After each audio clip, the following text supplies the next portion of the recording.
Librans के लिए एक गुड न्यूज़ इसलिए है क्योंकि अगस्त 2026 और आने वाला कुछ समय आप लोगों के लिए बहुत बेहतर रिजल्ट्स लेकर के आ रहा है।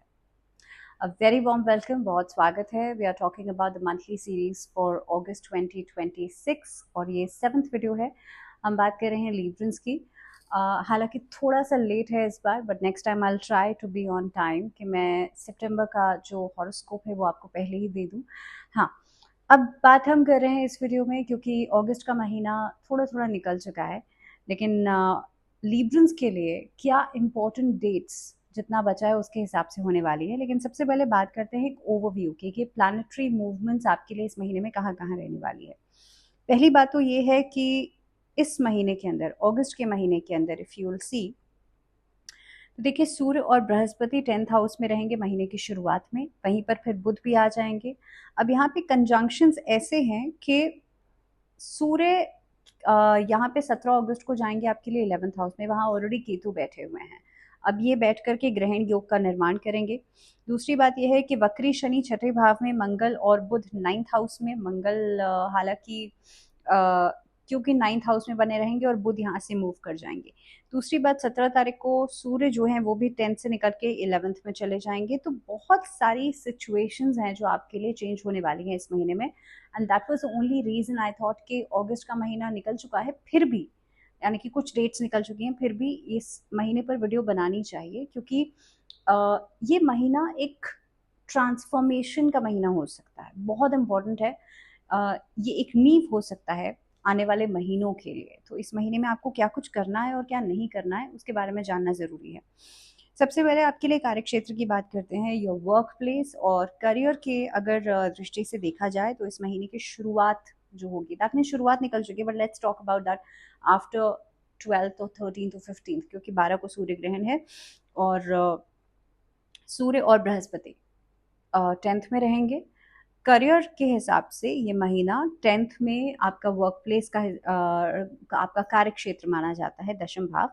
और इस महीने के अंदर आपको नई अपॉर्चुनिटीज मिलेंगी, कुछ भी एक्सीलेंस देखने के लिए मिलेगा आपके करियर के हिसाब से।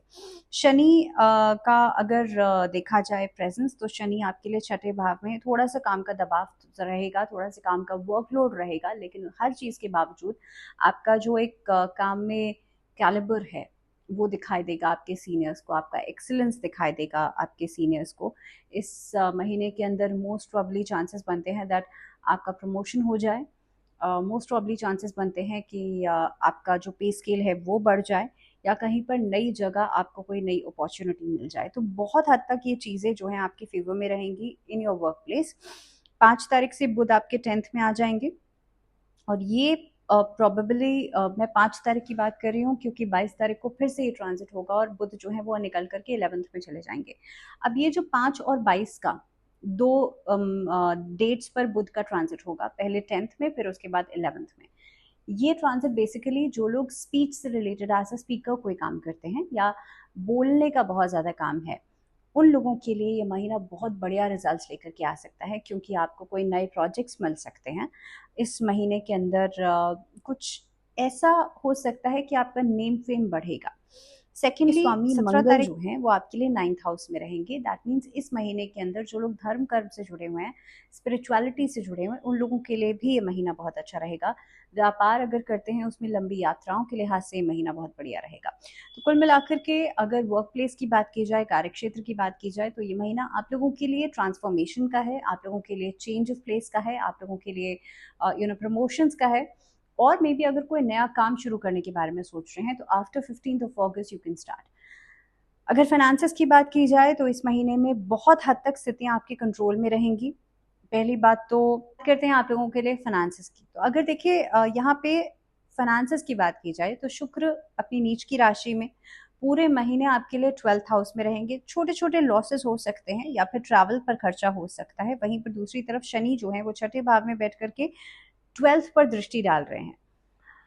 अचानक से कोई भी डिसीजन लेना या ऑल ऑफ अ सडन किसी पर भी काम कर लेना, किसी भी प्रोजेक्ट पर काम शुरू कर देना, ये आपके लिए बहुत प्रॉफिटेबल नहीं रहेगा, बल्कि ये लॉसेस लेकर के आ सकता है। और मे बी अचानक से आप शेयर मार्केट में इन्वेस्ट करने लग जाएं, किसी प्रॉपर्टी में इन्वेस्ट कर दें। ऑल ऑफ अ सडन जो डिसीजंस होंगे वो आपके लिए फ्रूटफुल नहीं रहेंगे। या पैसे का कोई प्रॉफिट नहीं देंगे आपको। वहीं पर दूसरी तरफ केतु 11th हाउस में आपकी आमदनी को बढ़ाएंगे, नए कुछ न कुछ नया कर सकते हैं आपके वर्क प्लेस पर जो कि पैसा देगा। 17 तारीख से सूर्य भी 11th में ही आ जाएंगे। यहाँ पर ऐसी चीज़ों से बचना है जैसे मान लीजिए आप किसी डॉक्यूमेंट पर साइन कर रहे हैं, मेक श्योर बिना पढ़े साइन नहीं कीजिएगा क्योंकि वो आर्थिक नुकसान लेकर के आ सकते हैं। दूसरी चीज़, केतु सूर्य बुध जैसे ही 3 ग्रह आपके 11th हाउस में आएंगे, अचानक से आपके जो आपका सोर्स ऑफ इनकम है उसको एक्सेल करेंगे, उसको बढ़ाएंगे। और यहाँ पर आपने जितना सोचा नहीं है ना, उससे कहीं गुना ज़्यादा पैसा आपके पास आ सकता है, या एक से ज़्यादा जगहों से पैसा जो है वो आ सकता है। And this will be the time जो कि शेयर मार्केट में अगर आप इन्वेस्ट करते हैं या इस तरीके की शॉर्ट टर्म या शॉर्ट ड्यूरेशन में आपके पास ज़्यादा पैसा आ सकता है।